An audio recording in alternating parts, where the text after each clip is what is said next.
శ్రీ వారాహిదేవి జ్యోతిష్యాలయం విద్య, ఉద్యోగం, వ్యాపారం, పెళ్లి, ఆరోగ్యం, సంతానం, భార్యాభర్తల మధ్య గొడవలు, అత్తాకోడల మధ్య గొడవలు, ప్రేమించి మోసపోవడం, స్త్రీ పురుష వశీకరణం, ధనం నిలవలేకపోవడం, మీకు ఎటువంటి సమస్యలైనా 24 గంటల్లో పరిష్కారం లభించబడును. నెంబర్ 1 వశీకరణ స్పెషలిస్ట్ కేరళ తాంత్రిక్ గురువు గారు పూజారి పండిత్ పవన్ నంబూద్రి గారు. Phone number 9043637512. ఓం శ్రీ మాత్రే నమః. ఓం శ్రీ వారాహిదేవి నమః. అమ్మవారి భక్తులందరూ కూడా నమస్కారం అండి. అమ్మవారి ఆశీర్వాదంతో, ఆ తల్లి చల్లని చూపుతో అందరూ కూడా సుఖంగా, సంతోషంగా, అష్టైశ్వర్య, ఆరోగ్య, అభివృద్ధితో ఉండాలని మనస్ఫూర్తిగా కోరుకుంటూ ఈరోజు ఈ వీడియోని మొదలు పెడుతున్నాను. ఈరోజు వీడియోలో ఏంటంటే, మనం ప్రతిరోజు కూడా వారాహి అమ్మవారిని ఎంతో ఇష్టంగా పూజిస్తూ ఉన్నాం కదా. అలాగే వారాహి అమ్మవారికి ఇష్టమైనటువంటి రోజుల్లో మనం చేసే పూజలు, పరిహారాలు, స్విచ్ వర్డ్స్, ఏంజల్ నెంబర్స్, ఇలాంటివన్నీ కూడా మనకి ఎంతో అద్భుతమైనటువంటి ఫలితాన్ని తెచ్చిపెడుతూ ఉన్నాయి. అమ్మవారికి ఇష్టమైన రోజులంటే పంచమి, అమావాస్య, పౌర్ణమి, అష్టమి, ఇలాంటి తిథుల్లో మనం చాలా ఇష్టంగా అమ్మవారికి పూజలు అనేవి, మంత్రాలు అనేవి జపిస్తూ ఉంటాము. అలాగే శుక్రవారం, మంగళవారం, ఆదివారం రోజుల్లో అంటే అమ్మవారికి చాలా ఇష్టమైనటువంటి రోజులు కాబట్టి అమ్మవారు కరుణించి మనపై అనుగ్రహాన్ని కూడా ప్రసాదిస్తూ ఉంటారు. కానీ మనం అమ్మవారిని ఏదైనా సరే, ఒక కోరికైనా, ఏదైనా ఒకటి జరగాలనే ఆశ నెరవేరాలని కోరుకునేటప్పుడు ఎప్పుడైనా సరే, అమ్మా నేను చేసేటటువంటి తప్పులను మన్నించు, నేను తెలిసి తెలియక చేసినటువంటి తప్పులను క్షమించు తల్లి అంటే, మనం తెలుసో తెలియకో పూర్వజన్మలో కావచ్చు, ఈ జన్మలో కావచ్చు, నిద్ర లేచిన మొదలుకొని మనం నిద్రపోయేంత వరకు కూడా మనం కోపంగా ఎవరినో ఒకరి మీద అరవడము, పూర్వజన్మలో చేసినటువంటి కర్మఫలం కానీ, లేదంటే పాపాలు ఏవైనా సరే కావచ్చు, అవన్నీ కూడా మనం తెలిసి చేసినటువంటి వసలు కాదు. మనకు తెలుసో తెలియకో చేసినటువంటివి తప్పులన్నీ కూడా మన్నించమని అమ్మని అడగాలి. మనం మన ఇంట్లో ఎప్పుడైనా సరే అమ్మతో, సొంత అమ్మతో కావచ్చు, మీ నాన్నతో కావచ్చు, మీ స్నేహితులతో కావచ్చు, ఏ విధంగా అయితే చెప్పుకుంటామో, ఏదైనా మనకి కష్టం వచ్చిందంటే వాళ్ళకి చెప్పుకుంటూ ఉంటాం కదా. మన కష్టాన్ని కూడా వాళ్ళతో పంచుకున్నప్పుడు అలాగే వారు వదిలేయరు కదా. అలాగే మనకి వారాహి అమ్మ కూడా అంతే. మనకి మన కన్నతల్లైతే ఏం చేస్తుంది, మనల్ని అలాగే కడుపులో పెట్టుకొని మన సమస్యకు పరిష్కారం అనేది చూపిస్తుంది. నా బిడ్డలు ఎంత కష్టంలో ఉన్నారని తెలుసుకొని మీరు ఎంత బాధపడుతుంటే నాకు ఆ సమస్య చెప్పుకోవాలి కదమ్మా, మన సమస్యను మనమే పరిష్కరించుకోవాలి కదని ఏదో ఒక పరిష్కారం అనేది చూసి మనకి ఊరట కలిగించి ఆ బాధ అనేది తీరుస్తుంది. అలాగే వారాహి అమ్మ కూడా మనకి మన యొక్క బాధను మనం బాధపడుతూ చెప్పుకున్నామంటే, మనం కోరిక అనేది మనం కోరుకుంటే, దానికి తగ్గ మంత్రాన్ని మనం చెప్పుకుంటే, తప్పకుండా మనకు ఏదైనా ఒక పరిహారం చేశామనుకోండి, కొంచెమైనా ఆలస్యం అవ్వచ్చు, కానీ అమ్మవారైతే ఖచ్చితంగా తీరుస్తారు. అలాంటి గొప్ప శక్తి గల అమ్మవారు మనకి వారాహి అమ్మవారు.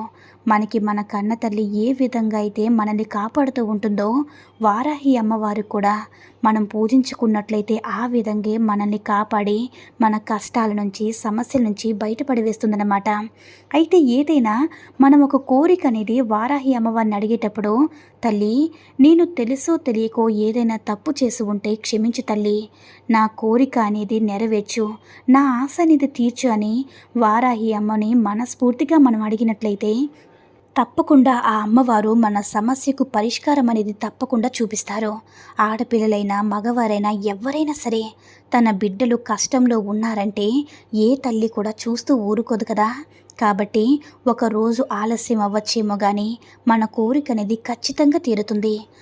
ఆలస్యం అయ్యిందంటే అమ్మవారికి మాపై దయ లేదని, అమ్మవారికి మా పైన కోరిక తీర్చడం ఇష్టం లేదని అని ఎప్పుడు కూడా అపోహపడకూడదు, పొరపాటు పడకూడదు. ఎప్పుడు కూడా మనం పాజిటివ్గా ఆలోచించాలి. ఖచ్చితంగా అమ్మవారు పరిష్కారం చూపిస్తారు. కానీ మనం అడిగే విధానాన్ని బట్టి కూడా ఉంటుంది. అమ్మ నా కోరిక తీర్చు అంటే కాదు, మనం చేసే తప్పును కూడా అమ్మ ముందు చెప్పుకోవాలి. అలాగే మనం తెలిసి చేశామో తెలియక చేశామో తెలీదు, రోజంతా ఏదో ఒకటి చేసేస్తూ ఉంటాము. మానవుడు అన్న తర్వాత ఏ తప్పు చేయకుండా ఉండము కదా. చీమకు హాని తలపెట్టినా కూడా అది తప్పే కదండి. మనం ఒక క్షమాపణ అనేది అడిగినప్పుడు అమ్మ పాదాల ముందు శిరస్సు వంచాలి. అయితే ఇప్పుడు మనం నిద్రపోయేటప్పుడు కళ్ళు మూసుకొని ఒక్క క్షణం అమ్మవారి పాదాలను గుర్తు చేసుకొని మనం చేసిన తప్పులను, మనం చేసే పొరపాట్లను మనం తెలిసి తెలియక చేస్తాం కాబట్టి ఒక్క క్షణం అలాగే అమ్మవారి పాదాలను మనసులో స్మరించుకొని మీ శిరస్సు వంచి అడుగుతున్నాం తల్లి, తెలుసో తెలియకో నేను చేసిన తప్పులను క్షమించు, నన్ను మన్నించు, ఈ కోరిక అనేది నెరవేర్చమ్మా. లేదంటే మీకు సగంలో ఆగిపోయిన పనులైనా కావచ్చు, లేదంటే సమయానికి డబ్బు అవసరమవుతుంది. ఆ సమయానికి మీకు డబ్బు అనేది రాకుండా పని అనేది మధ్యలో ఆగిపోవడం కానీ, మీరు సొంత ఇల్లు కడుతూ సగంలో ఆగిపోవడం కానీ, చదువు అనేది పిల్లలు చదువుతూ నేను చదువులోకి వెళ్ళను అని మొండి చేస్తున్నా కానీ, ఏదైనా సరే కావచ్చు, మీరు చేస్తూ సగంలో ఆగిపోయిన పనులన్నిటికీ కూడా ఖచ్చితంగా మనం అమ్మవారిని నిష్ఠతో వేడుకున్నట్లయితే తప్పకుండా అమ్మవారు తీరుస్తారు. ఇప్పుడు ఈ మంత్రాన్ని కనుక మనం నిష్ఠగా చేయాలా, లేదంటే నాన్ వెజ్ తినేసాము, పీరియడ్స్ టైంలో ఉన్నాము, ఈ మంత్రాన్ని చెప్పుకోవచ్చా అంటే వీలైనంత వరకు కూడా నిష్ఠగానే ఉండండి. లేదు మేము కష్ట పరిస్థితుల్లో ఉన్నాము, ఆ సమయానికి ఆ మంత్రం అనేది మాకు చాలా అవసరం, మేము ఈ కష్టం దాటాలి అనుకున్న వాళ్ళు ఖచ్చితంగా అమ్మ సహాయం కోరడంలో తప్పులేదు. మన మనసు అనేది మన ఉండేటటువంటి సిచ్యువేషన్ బట్టి, మన పరిస్థితిని బట్టి ఈ మంత్రాలు అనేటువంటివి చెప్పుకుంటూ వెళ్ళచ్చు. కానీ కొన్ని పరిస్థితులు మనకు అన్నీ బాగున్నప్పుడు అన్నీ నిష్ఠగానే చేసుకోవాలి. కానీ కొన్ని పరిస్థితులు దాటడానికి చాలా కష్టంగా ఉండేటప్పుడు మాత్రం ఏ పరిస్థితి కూడా మీకు బాగాలేదు, అత్యంత అవసరం, అమ్మవారి సహాయం అనేది మీకు చాలా అవసరం అనుకున్న సమయంలో అమ్మవారిని తలచి సహాయం కోరి మీరు సహాయాన్ని పొందగలిగితే ఆ అమ్మవారు చాలా సంతోషిస్తారు. కాబట్టి తప్పకుండా ఈ మంత్రాన్ని ఒక 11 సార్లైనా లేదంటే 21 సార్లైనా సరే చెప్పుకొని చూడండి. అసలు మీకు కోరిక తీరదని మాటే ఉండదు. ఏ కోరికైనా సరే వెంటనే తీరిపోతుంది.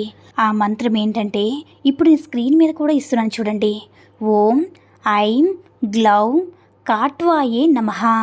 మరొకసారి చెప్తున్నాను చూడండి. ఓం ఐం గ్లౌ కాట్వాయే నమః. ఓం ఐం గ్లౌ కాట్వాయే నమః.